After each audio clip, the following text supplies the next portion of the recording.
Hey everyone, this is Shubham Dashura, and in this video we are going to start our chemistry portion, and the first unit that we are going to be discussing is HSAB, Hard and Soft Acid and Base Theory. It was given by Pearson और इसको हम लोग discuss करेंगे। ये inorganic का portion है। सबसे पहले हम इनऑर्गेनिक से स्टार्ट कर रहे हैं और ये पहला वीडियो है इस सीरीज का, ठीक है।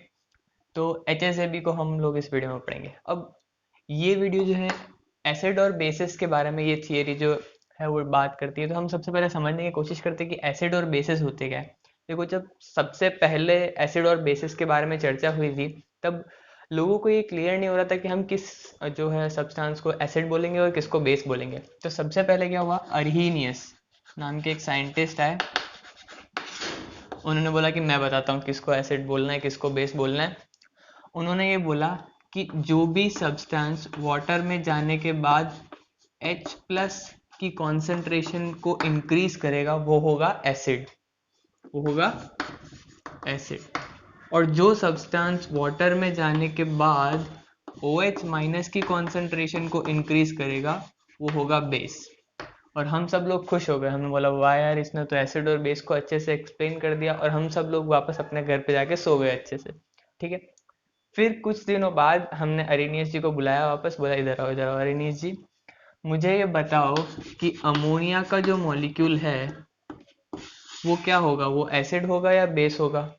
और अरेनियस जी ने क्या किया, अरेनियस जी ने वही किया जो तुम सब लोग ऑनलाइन क्लासेस में अभी कर रहे हो। उन्होंने कोई जवाब नहीं दिया। तो फिर हमने बोला ऐसे तो गड़बड़ हो गई। तो फिर इसलिए इसकी लिमिटेशन आ गई कि ये केवल है ना एक्वस सॉल्यूशन के लिए ही एप्लीकेबल है।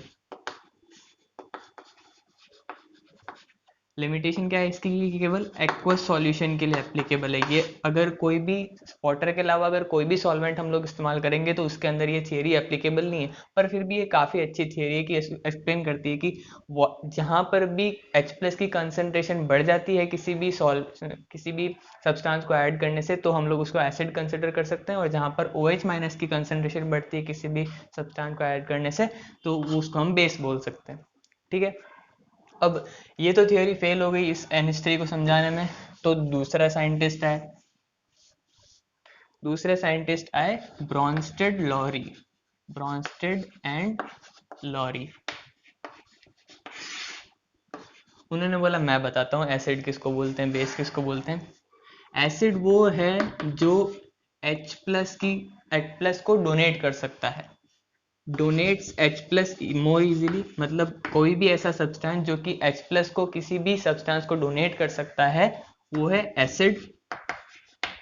और जो सब्सटेंस उसको एक्सेप्ट कर सकता है वो हो गया बेस। एक्सेप्ट H प्लस वो हो गया बेस। अब हमने क्या किया, हमारे पास अच्छा दिमाग, हमने उनको वापस बुलाया, बोला इधर आओ, वो अब बताओ कि NH3 को क्या बोलोगे तुम, एसिड बोलोगे या बेस बोलोगे। तो ब्रॉन्साइड लोरी हमेशा है, तो उन्होंने बोला NH3 जो है वो बेस है। क्यों, क्योंकि जैसे ही तुम इसको वाटर के अंदर डालोगे तो ये हाइड्रोजन को एक्सेप्ट कर लेगा। ये नाइट्रोजन का लोन पेयर है तो ये हाइड्रोजन को एक्सेप्ट कर लेगा, ये NH4 प्लस बना लेगा और OH माइनस जो है वो रिलीज हो जाएगा। तो क्योंकि यहाँ पर H प्लस एक्सेप्ट करने वाले को इसने बेस बोला था, तो यहाँ पर इस मॉलिक्यूल ने H प्लस को एक्सेप्ट किया है तो ये बेस हो गया। तो हम सब लोग खुश हो गए, हम वापस अपने घर पे जाके सो गए। तो बोला हाँ ठीक है, अब हमको एसिड और बेस क्लियर हो गया। अब फिर वापस से कुछ बंदे आए, उन्होंने बोला कि बताओ AlCl3 क्या होगा, एसिड होगा या बेस होगा। वापस से इन दोनों साइंटिस्ट को बुलाया, ब्रॉन्स्टेड लोरी को, बताओ AlCl3 क्या होगा। अब फिर उन्होंने वही किया, उन्होंने कोई जवाब नहीं दिया। उन्होंने बोला हमको नहीं पता ये क्या होगा, एसिड होगा या बेस होगा। फिर हमने बोला नहीं नहीं नहीं, ऐसे नहीं चलेगा, कुछ अच्छी थियरी लेके आओ, ऐसे तो गड़बड़ हो जाएगी। फिर एक और नए साइंटिस्ट आए, फाइनली ल्यूइस।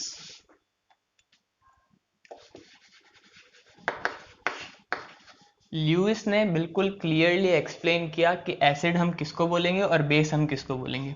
उन्होंने बोला कि जो जो सब्सटेंस इलेक्ट्रॉन या जो मॉलिक्यूल इलेक्ट्रॉन को डोनेट कर सके, इलेक्ट्रॉन को डोनेट कर सके वो होगा बेस।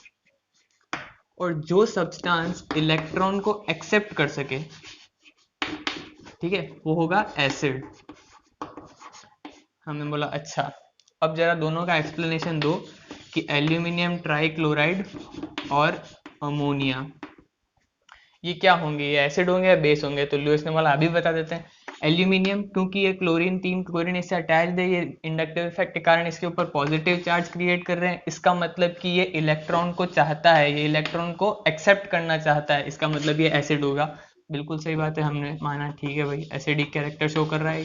बोला अमोनिया का एक्सप्लेन करो। अमोनिया के पास लोन पेयर है तो ये इलेक्ट्रॉन को डोनेट कर सकता है, तो बोला ये बेस होगा। हमने बोला ठीक है, मान लिया भाई ये बेस होगा। अब बोला कि अच्छा BF3 को एक्सप्लेन करो कि वो एसिड होगा या बेस होगा। इसने बोला ठीक है, फ्लोरीन के पास, फ्लोरीन क्योंकि बहुत ज़्यादा इलेक्ट्रॉन नेगेटिविटी है, इस इलेक्ट्रॉन नेगेटिविटी है उसकी, वो इससे डायरेक्ट इलेक्ट्रॉन डेंसिटी खींच रहा है, इसके ऊपर पॉजिटिव चार्ज क्रिएट हो रहा है, तो ये इलेक्ट्रॉन को एक्सेप्ट करना चाहेगा और ये एसिडिक बिहेवियर शो करेगा। हमने बोला ठीक है भाई, ये भी एसिडिक बिहेवियर शो करेगा। इस तरीके से उन्होंने ऑलमोस्ट सभी मॉलिक्यूल्स की एसिडिक कैरेक्टर और बेसिक कैरेक्टर एक्सप्लेन कर दिया, और हम सब लोग खुश। फाइनली हमारे पास आ गया डिफरेंशिएशन कि एसिड किसको बोलेंगे और बेस किसको बोलेंगे। पर इस थियरी में दिक्कत आई कि वो ये एक्सप्लेन नहीं कर पाए कि मेरे पास NH3 भी है, मेरे पास एल्यूमिनियम ट्राइक्लोराइड भी है और मेरे पास BF3 भी है। अब ये दोनों ही एसिडिक कैरेक्टर शो कर रहे हैं, दोनों में से ज्यादा अच्छा एसिड कौन है। उनको बोला इधर आओ बताओ दोनों में से ज्यादा अच्छा एसिड कौन है। वो बोला मेरे को नहीं पता। उन्होंने बोला ऐसे तो कैसे पता चलेगा, कौन कैसे पता चलेगा कि कौन अच्छा एसिड है इन दोनों में से। तो उन्होंने बोला नहीं नहीं नहीं, ऐसे तो गड़बड़ हो जाएगी, ऐसे तो गड़बड़ हो जाएगी। तो एक रीजन तो इसका लिमिटेशन का ये है, ठीक है, एक लिमिटेशन तो ये है कि ये कंपैरिजन नहीं कर पाए किसी भी एसिडिटी का, comparison of acidity and basicity. मतलब ये बता ही नहीं पाए कि इन दोनों में से ज्यादा अच्छा एसिडिक है कौन सा, ठीक है। और दूसरा है कि ये कोऑर्डिनेशन कंपाउंड्स जो है ना, उनके अंदर ये कुछ ज़्यादा ढंग से एक्सप्लेनेशन नहीं दे पाए थे कि मतलब वो कैसे, उनका फॉर्मेशन कैसे होता है या उनमें एसिडिक और बेसिक प्रॉपर्टीज कैसे शो होती है। तो इसलिए ये दोनों लिमिटेशंस है। और इसके बाद फाइनली जो है अब हम अपने टॉपिक पे आते हैं जो कि है HSAB, hard and soft acid and base theory. Hard and soft acid and base theory. ये जो है ये कॉन्सेप्ट दिया था पियर्सन ने, पियर्सन नाम के एक साइंटिस्ट थे, उन्होंने दिया था 1963 के अंदर, ठीक है। अब इन्होंने क्या करा कि जितने भी एसिड्स थे और जितने भी बेस थे, सबसे पहले तो उन्होंने बोला कि एसिड्स के अंदर वो चीजें आएंगी जो कैटायंस होंगे। यही चीज लुईस ने भी बोली थी कि भाई साहब जिसको इलेक्ट्रॉन की जरूरत है, जो इलेक्ट्रॉन एक्सेप्ट कर सकता है, वो एसिड होगा। ठीक है, बिल्कुल सही बात चल रही है। बेस को उन्होंने बोला कि बेस के अंदर आएंगे एनायंस और न्यूट्रल मॉलिक्यूल्स जिनके पास इलेक्ट्रॉन लोन पेयर होगा, लोन पेयर, ठीक है। हमने बोला बिल्कुल ठीक बात है, लोन पेयर प्रेजेंट है मतलब इलेक्ट्रॉन डेंसिटी है इनके पास, मतलब ये इलेक्ट्रॉन डोनेट कर पाएंगे। और एनायन मतलब ही नेगेटिव चार्ज होता है, तो वो भी अच्छे से इलेक्ट्रॉन डोनेट कर पाएगा, ठीक है। मतलब अभी तक इन्होंने बिल्कुल वही चीज बताई जो लुईस ने बोली थी। अब इन्होंने क्या बोला कि भाई एसिड जो है ना वो दो तरीके के होते हैं और बेस भी जो है वो दो तरीके के होते हैं। एसिड में हार्ड एसिड हो सकता है और सॉफ्ट एसिड हो सकता है, बेस में भी हार्ड बेस हो सकता है और सॉफ्ट बेस हो सकता है। हमने बोला इसको एक्सप्लेन करो। ऐसे थोड़ी चलेगा कि आप इसे क्लासिफिकेशन दे दोगे, एक्सप्लेनेशन दो इसका।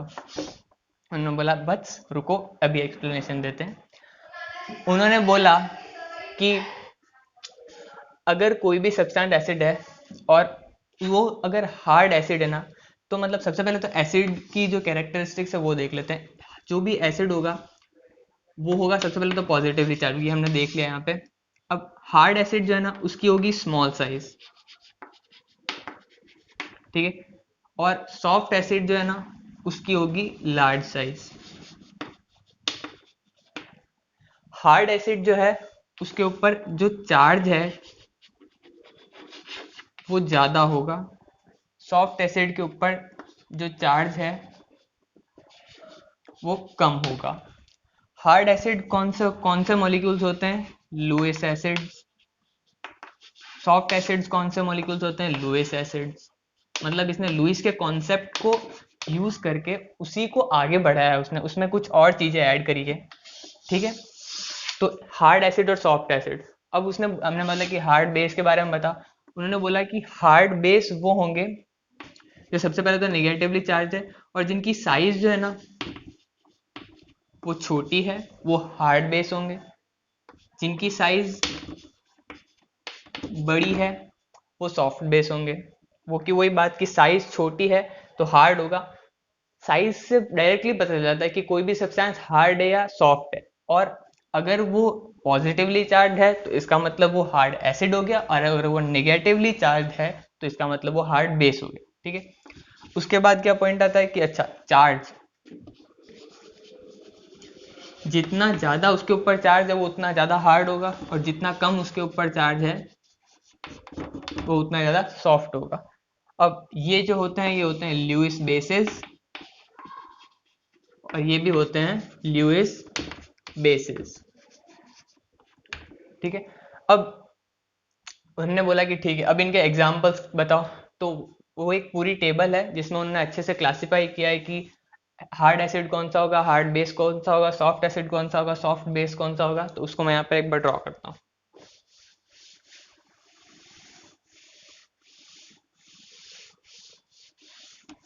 हाँ जी, तो ये है हार्ड एसिड, ये है सॉफ्ट एसिड, ये है हार्ड बेसिस और ये है सॉफ्ट बेसिस। ठीक है, इनको याद कर लेना। याद नहीं करना है इनको, कुछ याद नहीं रखने का है कि ये सारे हार्ड एसिड में, ये सारे सॉफ्ट एसिड्स में, ये सारे हार्ड बेसिस में, ये सारे सॉफ्ट बेसिस में, कुछ याद नहीं रखने का है। देखो, हार्ड एसिड्स में कौन सी चीज़ आती है? सबसे पहले वो कैटायन होना चाहिए, उसके ऊपर पॉजिटिव चार्ज होना चाहिए ऑब्वियसली, और उसकी जो साइज है ना वो छोटी होनी चाहिए। जहां पर भी तुमको ऐसा कोई एलिमेंट दिख गया जिसकी साइज छोटी है, जिसके ऊपर पॉजिटिव चार्ज है, वो डायरेक्टली हार्ड एसिड हो जाएगा। मतलब इन सीधी चीजों को हमको याद रखने की जरूरत ही नहीं है।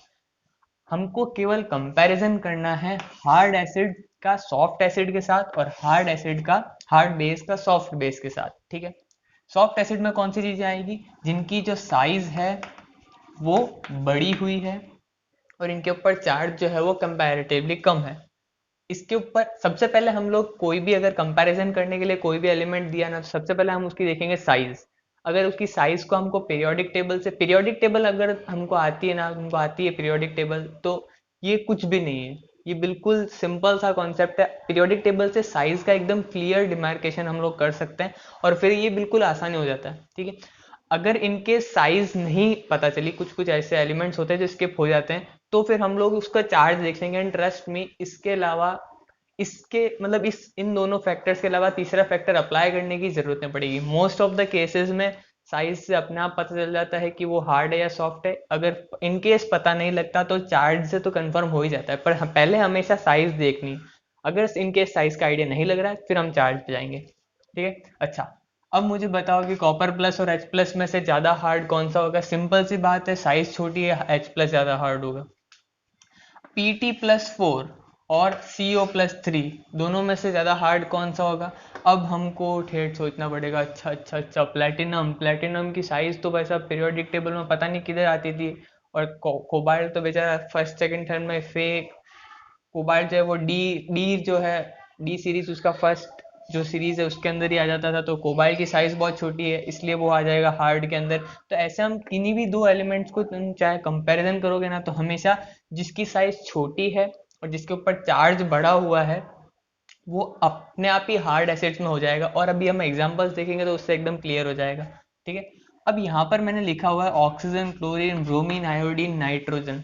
ये तो बहुत, ये इनके पास तो इलेक्ट्रॉन की भरमार पड़ी हुई है, तो ये एसिड कैसे हो गए? इनको तो बेस में रखना चाहिए था। ये एसिड इसलिए हैं क्योंकि इनको इलेक्ट्रॉन्स की रिक्वायरमेंट है अभी। ओ अभी इसके ऊपर नेगेटिव चार्ज आया नहीं है। ऑक्सीजन की इलेक्ट्रॉनिक कॉन्फ़िगरेशन क्या होती है? 2s2 2p4। इसको अगर 2s2 2p6 में कन्वर्ट होना है तो इसको दो इलेक्ट्रॉन की जरूरत है। इलेक्ट्रॉन की जरूरत किसको होगी? क्या बोला था लुईस ने? जो इलेक्ट्रॉन एक्सेप्ट करेगा वो एसिड होगा, इसलिए हमने इसको यहाँ पर एसिड्स में रखा है। ठीक है, ऐसे ही सिंपल क्लोरीन को भी एक इलेक्ट्रॉन की ज़रूरत है, तब जाके उसका ऑक्टेट कंप्लीट होगा, तब वो स्टेबल बनेगा। तो Cl माइनस बनाने के लिए इसको एक इलेक्ट्रॉन की रिक्वायरमेंट है, इसलिए हमने इसको एसिड में रखा है। Similarly for bromine, iodine and nitrogen, इनको भी इलेक्ट्रॉन्स की रिक्वायरमेंट है, इसको ले हमने इसको जो है सॉफ्ट एसिड में रखा है, ठीक है। अब ये तो हो गई एसिड्स बात। और एक और चीज़ कि यहाँ पर है ना कुछ ऐसे एलिमेंट्स हैं जो कि बॉर्डर पे है, मतलब ना उनको हम हार्ड एसिड बोल सकते हैं, ना उनको हम सॉफ्ट एसिड बोल सकते हैं। आयरन हो गया, कोबाल्ट, निकल, कोबाल्ट+2, ये कोबाल्ट+3 तो हमको श्योर है कि हार्ड एसिड है। क्यों? क्योंकि एक इलेक्ट्रॉन रिमूव और हो चुका है, साइज बहुत छोटी हो चुकी है। कोबाल्ट+2 में एक इलेक्ट्रॉन अभी बाकी है। Na+2 बहुत छोटा है, Cu Na+2 जो है उसको भी हम लोग बॉर्डर में कंसिडर कर रहे हैं, कॉपर+2, जिंक+2।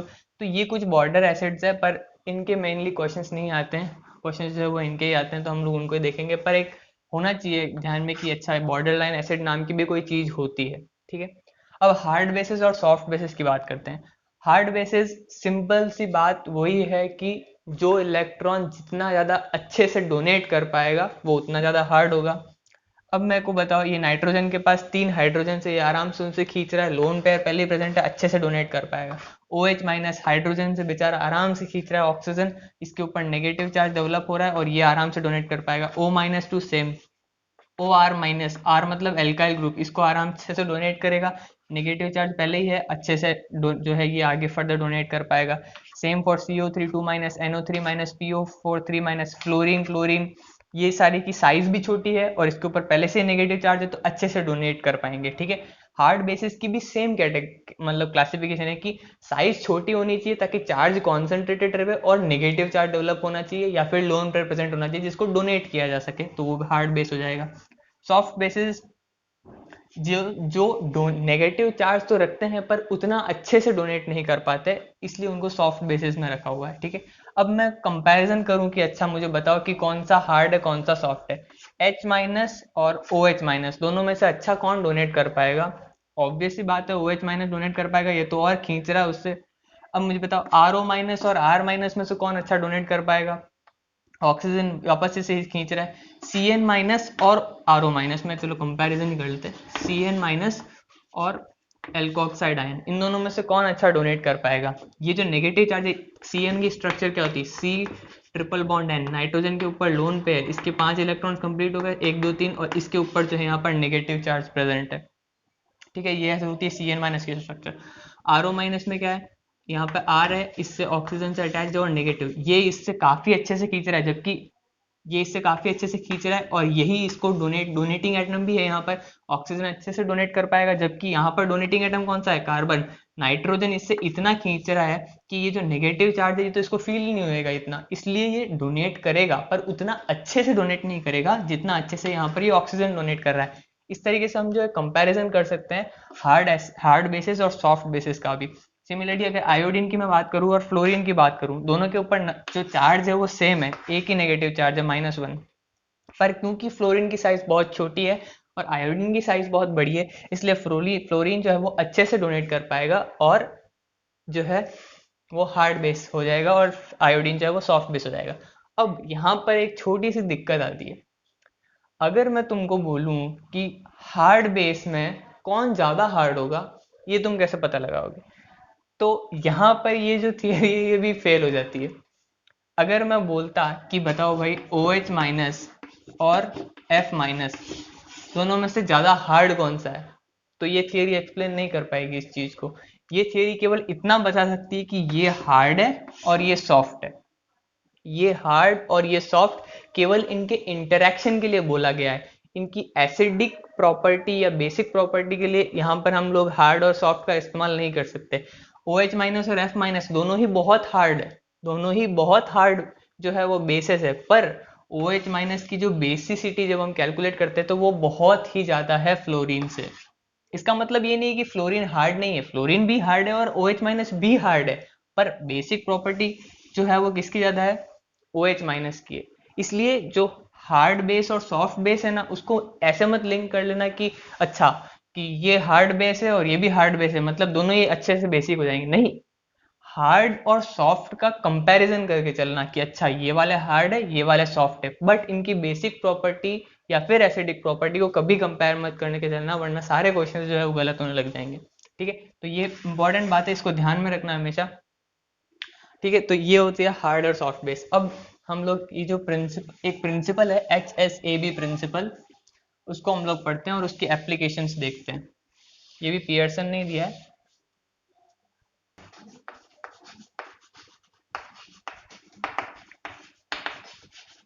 HSAB प्रिंसिपल ना बिल्कुल एक सिंपल सी चीज बोलता है। ये बोलता है कि हार्ड जो स्पीशीज है ना, वो हार्ड स्पीशीज के साथ ही बॉन्डिंग करना प्रेफर करेगी, और जो सॉफ्ट स्पीशीज है वो सॉफ्ट स्पीशीज के साथ बॉन्डिंग करना प्रेफर करेगी। मतलब अगर कोई हार्ड एसिड है तो वो चाहता है कि वो हार्ड बेस के साथ बॉन्डिंग करे, और जो सॉफ्ट एसिड है वो ये चाहता है कि मैं किसी सॉफ्ट बेस के साथ बॉन्डिंग करूं। ऐसा वो चाहता है, ऐसा जरूरी नहीं है कि वो सिर्फ हार्ड के साथ ही बॉन्डिंग करेगा। ठीक है, फॉर एग्जाम्पल कि मेरे पास यहाँ पर कोई मॉलिक्यूल है, एलिमेंट है Li जो है वो पॉजिटिव है। अब Li फ्लोराइड LiF मैंने इसको ऑप्शन में दिया, फ्लोरीन फ्लोरीन ब्रोमीन और आयोडीन, और मैंने चारों के साथ इसकी रिएक्शन करवा के देखी। तो मैंने ये मतलब ऑब्जर्व किया कि लिथियम प्लस जो है वो ये चाहता है कि वो फ्लोरीन के साथ बॉन्ड बनाए। क्यों? क्योंकि लिथियम प्लस जो है वो भी हार्ड है और फ्लोरीन भी सबसे ज्यादा हार्ड है इन चारों में। ठीक है, पर ऐसा नहीं है कि वो क्लोरीन ब्रोमीन और आयोडीन से बॉन्ड नहीं बनाएगा, वो बॉन्ड बनाएगा, पर जो कंपाउंड्स बनेंगे उनमें Li के ये जो कंपाउंड्स बनेंगे उनमें ये जो बना है हार्ड हार्ड के इंटरेक्शन से वो सबसे ज्यादा स्टेबल होगा। पर इसका ये मतलब नहीं कि बनेंगे नहीं, ये बनेंगे, पर ये लिथियम प्लस जो है वो फ्लोरीन के साथ सबसे ज्यादा स्टेबल कंपाउंड बनाएगा। क्यों? क्योंकि हार्ड और हार्ड ने यहाँ पर इंटरेक्ट किया है। ठीक है, यही कहता है मेन HSAB प्रिंसिपल का मेन पॉइंट ही यही है कि हार्ड जो है वो हार्ड के साथ प्रेफर कर बॉन्डिंग करना प्रेफर करता है, और सॉफ्ट जो है वो सॉफ्ट के साथ बॉन्डिंग करना प्रेफर करता है। अब इसकी ना कुछ एप्लीकेशंस देखते हैं कि मतलब इसको हम कहाँ कहाँ पर अप्लाई कर सकते हैं। सबसे पहली जो एप्लीकेशन है इसकी वो ये है कि prediction of stability of complexes. मतलब ये हमको बता सकता है कि जो कॉम्प्लेक्स फॉर्म हुआ है वो स्टेबल है या नहीं है। अब हमको इसने बोला है एक चीज है कि भाई हार्ड हार्ड के साथ बॉन्डिंग बनाएगा, सॉफ्ट सॉफ्ट के साथ बॉन्डिंग बनाएगा। अब मैं अगर यहाँ पर क्वेश्चन पूछूं कि मेरे पास यहाँ पर AgI2 है, AgI2 माइनस और AgF2 माइनस है, और मुझे यहाँ पर पता लगाना है कि इन दोनों में से ज्यादा स्टेबल कॉम्प्लेक्स कौन सा है। मुझे HSAB प्रिंसिपल से पता लगा के बताओ। इसने क्या बोला? हार्ड हार्ड के साथ बॉन्डिंग करेगा। अब ये तो पता चल रहा है कि Ag प्लस जो है वो एक सॉफ्ट एसिड है। सॉफ्ट एसिड कैसे? सिल्वर कहाँ आता है? सिल्वर डी ब्लॉक की एंडिंग में आता है नीचे, वो गोल्ड और उनके साथ आता है कॉइनेज मेटल जिनको हम बोलते हैं, तो बहुत ही नीचे आता है। मतलब उसकी साइज बहुत बड़ी है। चार्ज कितना है इसके ऊपर? केवल एक पॉजिटिव चार्ज है। इसलिए ये तो हमको पता चल गया कि चलो Ag प्लस जो है वो है एक सॉफ्ट एसिड। अब सॉफ्ट एसिड है तो ये किसके साथ प्रेफर करेगा बॉन्डिंग करना? सॉफ्ट बेस के साथ। आयोडीन और फ्लोरीन दोनों में से ज्यादा सॉफ्ट कौन सा है? क्योंकि फ्लोरीन हार्ड है तो ऑब्वियसली आयोडीन सॉफ्ट हो गया, ज्यादा अच्छा। इसका मतलब कि यहाँ पर AgI2 जो है वो ज्यादा स्टेबल है AgF2 से। क्यों? क्योंकि इसके अंदर जो इंटरेक्शन है वो है सॉफ्ट एसिड और सॉफ्ट बेस का, जबकि इसके अंदर जो इंटरेक्शन है वो है सॉफ्ट एसिड और हार्ड बेस का। ठीक है, ये पॉइंट क्लियर हुआ। अब इसके बाद एक और एग्जांपल लेते हैं। सपोज मेरे पास यहाँ पर है COF6 -3, और दूसरा है मेरे पास यहाँ पर सपोज COCl6 -3, या फिर आयोडीन या कुछ भी ले सकते हैं। ठीक है, अब मुझे ये पता लगाना है कि इन दोनों में से ज्यादा स्टेबल कौन सा होगा। कोबाल्ट कहाँ आता है? ये जो डी ब्लॉक की जो सीरीज है उसके अंदर कोबाल्ट कहाँ आता है? Scandium, titanium, vanadium, chromium, manganese, iron, cobalt. अच्छा, ये तो फर्स्ट ही ट्रांजिशन सीरीज में आ गया। और उधर जाते हैं हम पीरियोडिक टेबल में, तब तो साइज डिक्रीज होती है। चार्ज कितना है इसके ऊपर? +3। ओहो भाई साहब, इतना बड़ा चार्ज। इसका मतलब ये तो पता चल गया हमको कि ये हार्ड एसिड है। ठीक है, उस टेबल को लर्न करने की जरूरत ही नहीं है। अगर पीरियोडिक टेबल आती है तो तुरंत पता लग सकता है कि ये हार्ड एसिड है या सॉफ्ट एसिड है। ठीक है, यहाँ से हमको ये तो पता चल गया ये हार्ड एसिड है। अब जो सामने वाला है वो हार्ड है या सॉफ्ट है? कोबाल्ट क्या चाहता है कि वो किसी हार्ड बेस के साथ बॉन्डिंग करे। फ्लोरीन और क्लोरीन में से ज्यादा हार्ड कौन है? फ्लोरीन। इसका मतलब डायरेक्टली पता चल गया कि COF6-3 जो है वो COCl6-3 से ज्यादा स्टेबल कॉम्प्लेक्स फॉर्म करेगा। तो इस तरह से हम लोग कॉम्प्लेक्स की स्टेबिलिटी को HSAB प्रिंसिपल के थ्रू समझा सकते हैं। ठीक है, अब नेक्स्ट पॉइंट जो कि HSAB प्रिंसिपल समझा सकता है वो है एम्बीडेंटेड लिगेंड के कॉम्प्लेक्सेस। एम्बीडेंटेड लिगेंड्स। तो मेरे पास यहाँ पर एक एम्बीडेंटेड लिगेंड का एग्जांपल है SCN-। एम्बीडेंटेड लिगेंड क्या होता है? सबसे पहले तो लिगेंड क्या होता है? जो नेगेटिवली चार्ज है। एम्बीडेंटेड लिगेंड वो लिगेंड है जो दो तरफ से डोनेट कर सकता है। मतलब यहाँ पर इस केस में नाइट्रोजन भी डोनेट कर सकता है और सल्फर भी डोनेट कर सकता है। बट ये बाइडेंटेड का एग्जाम्पल नहीं है। क्यों?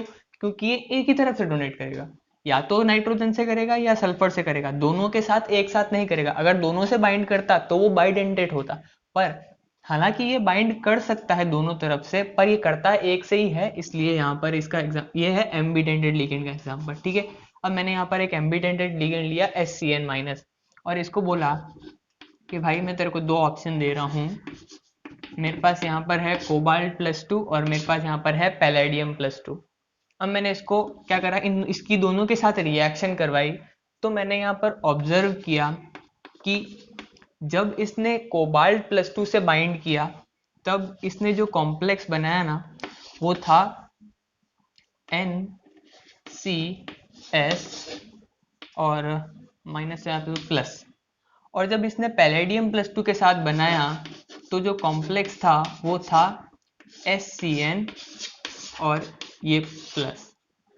तो मैंने देखा ये क्या गड़बड़ हो गई। अब यहाँ से ये चीज़ क्लियर होती है कि नाइट्रोजन जो है ना, क्योंकि वो हार्ड स्पीशीज है और CO+2 जो है वो भी एक हार्ड स्पीशीज है, तो SCN हालांकि वो सल्फर से भी बना सकता था, पर क्योंकि सल्फर सॉफ्ट है तो वो इस हार्ड के साथ इंटरेक्ट नहीं करना चाहता। नाइट्रोजन हार्ड है इसलिए वो हार्ड के साथ इंटरेक्ट करना चाहता है, और यहाँ पर जो जिस पोर्शन से इसने बॉन्ड बनाया वो नाइट्रोजन की तरफ का था। जबकि पैलेडियम+2, पैलेडियम की साइज बहुत बड़ी है, पैलेडियम+2 सॉफ्ट है, इसलिए सल्फर यहाँ पर आया और सल्फर ने इसके साथ बॉन्डिंग बनाई। नाइट्रोजन ने मना कर दिया। नाइट्रोजन बोला मैं हार्ड हूँ, मैं सॉफ्ट के साथ बॉन्डिंग नहीं करूंगा। ऐसा उसने बोला नहीं, ऐसा उसकी प्रॉपर्टी है। ठीक है, तो इसलिए यहाँ से हम प्रिडिक्ट कर सकते हैं कि मतलब एम्बीडेंटेड लिगेंड के केस में कौन सा कॉम्प्लेक्स, मतलब स्टेबल कौन सा कॉम्प्लेक्स बनेगा। अगर मैं तुमको यहाँ पर एग्जांपल दे देता कि PDNCS जो है मॉलिक्यूल, बताओ कि स्टेबल होगा या नहीं होगा। यहाँ से डायरेक्टली पता चल रहा है क्योंकि यहाँ पर सॉफ्ट और हार्ड का इंटरेक्शन है, ये कॉम्प्लेक्स स्टेबल नहीं होगा। बन जाएगा पर स्टेबल नहीं होगा, तो टूट जाएगा। ठीक है, इसलिए हम एम्बीडेंटेड लिगेंड्स का एग्जांपल भी जो है उसको कॉम्प्लेक्स कैसे बनाएंगे उसको भी हम HSAB प्रिंसिपल से पढ़ सकते हैं। तीसरा जो हम पढ़ सकते हैं वो पढ़ सकते हैं फीजिबिलिटी ऑफ रिएक्शन। मतलब कि कोई भी रिएक्शन होगी या नहीं होगी वो हम HSAB प्रिंसिपल से पता लगा सकते हैं। ये भी बहुत इंपॉर्टेंट इंटरेस्टिंग फिनोमेना है, इसको देखते हैं। मेरे पास यहाँ पर एक मॉलिक्यूल है लिथियम फ्लोराइड, या फिर चलो लिथियम आयोडाइड ले लेता हूँ मैं, और मेरे पास यहाँ पर दूसरा मॉलिक्यूल है सीजियम फ्लोराइड। लिथियम Li+ क्या है? ये हार्ड स्पीशीज है। I- क्या है? सॉफ्ट स्पीशीज है। CS फर्स्ट S में सबसे लास्ट में आता है। हेलिना कर रग से फरियाद, सीजियम CS+, तो ये भी क्या है? ये है सॉफ्ट। और ये फ्लोरीन टॉप पे आता है अपने, नेगेटिव हार्ड। ठीक है, तो यहाँ पर मैं देख रहा हूँ कि अच्छा ये हार्ड ने सॉफ्ट के साथ बॉन्डिंग करी, सॉफ्ट ने हार्ड के साथ बॉन्डिंग करी। अब मैं इन दोनों कंपाउंड को जैसे ही मिक्स करता हूँ तो मैं क्या ऑब्जर्व कर रहा हूँ कि लिथियम फ्लोराइड बना रहा है और सीजियम आयोडाइड बना रहा है, और मेरे पास जो है एनर्जी रिलीज हो रही है। मतलब कि रिएक्शन एक्सोथर्मिक है, मतलब मुझे केवल मॉलिक्यूल्स को उसमें डालने की ज़रूरत है, एक किसी भी कंटेनर में, किसी भी बीकर के अंदर, और ये रिएक्शन अपने आप हो जाएगी। यहाँ पर कुछ भी सप्लाई करने की ज़रूरत नहीं है। और तो और एनर्जी का रिलीज होगा, मतलब मुझे गेन होगा एनर्जी का, डेल्टा एच की वैल्यू नेगेटिव। तो यहाँ से मैं समझ पा रहा हूँ कि अच्छा यहाँ पर लिथियम था और इसको फ्लोरीन दिखा, तो इसने तुरंत क्या करा, इसके साथ बॉन्ड तोड़ा और फ्लोरीन के साथ जाकर जुड़ गया और हार्ड हार्ड इंटरेक्शन अपना बना लिया, जो इसकी प्रॉपर्टी ये शो कर रहा है। और यहाँ पर ये सीजियम सॉफ्ट है और ये भी सॉफ्ट है। तो इस तरीके से हम ये भी पता लगा सकते हैं कि कोई भी रिएक्शन होगी या नहीं होगी। अगर मैं यहाँ पर इन केस ले लेता लिथियम फ्लोराइड और सीजियम आयोडाइड और वापस से इनको मिक्स करता, तो ये रिएक्शन होती ही नहीं। मैं भली उसको एनर्जी दूं, कुछ भी करूं, एनर्जी बहुत ज़्यादा दूं, तब तो ये बॉन्ड ही टूट जाएंगे और तब भली हो सकती है। पर अगर मैं इनको डायरेक्टली मिक्स करके वेट करूं, कितनी भी दिन तक वेट करूं, ये रिएक्शन नहीं होगी। क्यों? क्योंकि यहाँ पर हार्ड हार्ड का कॉम्बिनेशन है और ये सॉफ्ट सॉफ्ट का कॉम्बिनेशन है, ये ब्रेक ही नहीं होगा। ठीक है, तो इस तरीके से हम फिजिबिलिटी पता लगा सकते हैं किसी भी रिएक्शन की, कि वो रिएक्शन आगे जाके होगी या नहीं होगी। ठीक है, तो ये कुछ इंपॉर्टेंट एप्लीकेशन है। वैसे एक आधी और है एप्लीकेशन, पर वो ज़्यादा इंपॉर्टेंट नहीं है। मेन ये तीन ही इंपॉर्टेंट है। अब हम लोग एक और कॉन्सेप्ट पढ़ते हैं, सिम्बायोसिस कॉन्सेप्ट। ये भी HSAB एक्सप्लेन करता है, और इसने अकॉर्डिंग टू सिम्बायोसिस कॉन्सेप्ट जो भी हार्ड लिगेंड्स है ना, वो चाहते हैं कि मैं जहां पर भी बॉन्डेड हूं उसके आसपास सब कुछ हार्ड चीजें होनी चाहिए, हार्ड लिगेंड्स होने चाहिए। ठीक है, और जो सॉफ्ट लिगेंड्स हैं वो ये चाहते हैं कि मैं जहां पर भी बॉन्डेड हूँ उसके आसपास सारी सॉफ्ट लिगेंड्स होनी चाहिए। इनकी मर्जी ऐसी है कि इनको अपने जैसे ही लोग चाहिए अपने सराउंडिंग में, वरना फिर ये स्टेबल मॉलिक्यूल्स नहीं बनाते। ठीक है, अब फॉर एग्जांपल मैं एक मॉलिक्यूल लेता हूँ CF2H2, और इसको मैं ऑब्जर्व करना स्टार्ट करता हूँ। तो मैं ये देखता हूँ कि यार ये CF2H2 मॉलिक्यूल है ना, ये बहुत ही अनस्टेबल है और ये तुरंत टूट जाएगा CH4 और CF4 में। तो अब मैं इस चीज को सिम्बायोसिस कॉन्सेप्ट से एक्सप्लेन करता हूँ कि अच्छा यहाँ पर ऐसे कई सारे मॉलिक्यूल रहे होंगे CF2 CH2 के, और इन दोनों मॉलिक्यूल्स ने देखा कि अच्छा दोनों के ऊपर यहाँ पर फ्लोरीन है। ये चाहता है कि ये दोनों हाइड्रोजन यहाँ से चले जाएं और यहाँ पर फ्लोरीन आ जाए। क्यों? सिम्बायोसिस कंसेप्ट, हार्ड लिगेंड चाहते हैं मेरे आसपास सब हार्ड रहे, और सॉफ्ट लिगेंड यहाँ पर हाइड्रोजन भी यही चाहता है कि भाई मैं जहां पर भी अटैच हूँ मेरे आसपास सब जने सॉफ्ट रहे। इसलिए ये आपस में एक्सचेंज कर लेते लिगेंड। ये हाइड्रोजन जो है वो इस कार्बन के पास आ जाएगा और ये फ्लोरीन जो है वो इस कार्बन के पास आ जाएगा, और मेरे पास अल्टीमेटली प्रोडक्ट के बन जाएंगे CH4 और CH4 और CF4। ठीक है, अब एक और एग्जांपल मैं लेता हूँ BH3 और BF3। ठीक है, जैसे ही मैं यहाँ पर हाइड्रोजन माइनस का एडिशन इसमें करूंगा तो ये फटाफट से यहाँ पर BH4 माइनस बना सकता है। क्यों? क्योंकि सबसे पहले तो ये इसके ऊपर ये इलेक्ट्रॉन डेंसिटी बहुत ही कम है, लाइक बेचारे को नेगेटिव जैसे ही दिखेगा वो आराम से इसको बिठा लेगा। सिमिलरली यहाँ पर मैं फ्लोरीन माइनस को अगर भेजूंगा तो वो तुरंत यहाँ पर BF4 माइनस बना लेगा। बट अगर मैं इसको ऐसे करूं BH3F माइनस, तो ये कंपाउंड स्टेबल नहीं है, ये अनस्टेबल है। ये तुरंत ब्रेक हो जाएगा, वापस BH3 और F माइनस यहाँ से निकाल देगा। क्यों? हाँ, तो ये ना या तो इसमें टूट सकता है, या फिर इसके पास एक और ऑप्शन है कि ये ना ऐसा ही सिमिलर एक और मॉलिक्यूल BH3F माइनस से रिएक्ट करके ये बना सकता है BH4 माइनस और BF4 माइनस। ठीक है, ऐसे ऐसे भी ये लोग रिएक्ट कर सकते हैं। पर कुल मिला के बात ये कि ये स्टेबल नहीं होगा। इससे हम लोग सिम्बायोसिस कंसेप्ट ये यहाँ पर अप्लाई होता है। ठीक है, हाँ, तो सिम्बायोसिस कंसेप्ट हो गया। अब इसके बाद हमें कोई एक लास्ट चीज देखनी है बस, जो कि है कि हार्ड हार्ड और सॉफ्ट सॉफ्ट में बॉन्डिंग कैसे होती है। देखो, अगर मेरे पास यहाँ पर एक मॉलिक्यूल है LiF, मुझे पता है Li प्लस भी हार्ड है और F माइनस भी हार्ड है, तो इसके अंदर बॉन्डिंग कैसी होगी? इसके अंदर होगी आयोनिक बॉन्डिंग। आयोनिक बॉन्डिंग मतलब क्योंकि ये फ्लोरीन डायरेक्टली इसके जो वैकेंट ऑर्बिटल्स उसमें इलेक्ट्रॉन डोनेट कर देगा और आयोनिक बॉन्ड बन जाएगा, स्ट्रॉन्ग बॉन्ड बन जाएगा। पर ये आयोनिक बॉन्ड है ना, ये केवल हम हार्ड के इंटरेक्शन में ही शो कर सकते हैं और इनकी स्टेबिलिटी एक्सप्लेन कर सकते हैं। अगर मैं सॉफ्ट के इंटरेक्शन के लिए बोलूंगा तो फिर मैं इसको अप्लाई नहीं कर सकता, क्योंकि सॉफ्ट इंटरेक्शन में हमेशा होगी कोवेलेंट बॉन्डिंग, ठीक है। और इसी के अंदर पाई बॉन्डिंग भी जो है वो इन्वॉल्व होती है सॉफ्ट इंटरेक्शन के अंदर। इसको थोड़ा सा और पढ़ना है, बुक से पढ़ेंगे इसको बुक से पढ़ लेना अच्छे से डीप में, क्योंकि ये थोड़ा इंपॉर्टेंट है। अभी तो वीडियो की लेंथ बहुत ज़्यादा लंबी हो जाएगी, इसलिए मैं इसको अच्छे से एक्सप्लेन नहीं कर पाऊंगा। बट हाँ, ये बात ध्यान रखनी कि हार्ड के केस में आयोनिक बॉन्डिंग होती है और सॉफ्ट के केस में कोवेलेंट या पाई बॉन्डिंग होती है, ठीक है। तो सो या this was the explanation of HSAB, and I hope you will definitely get something from it. So yeah, thank you so much for watching the video. Goodbye and take care.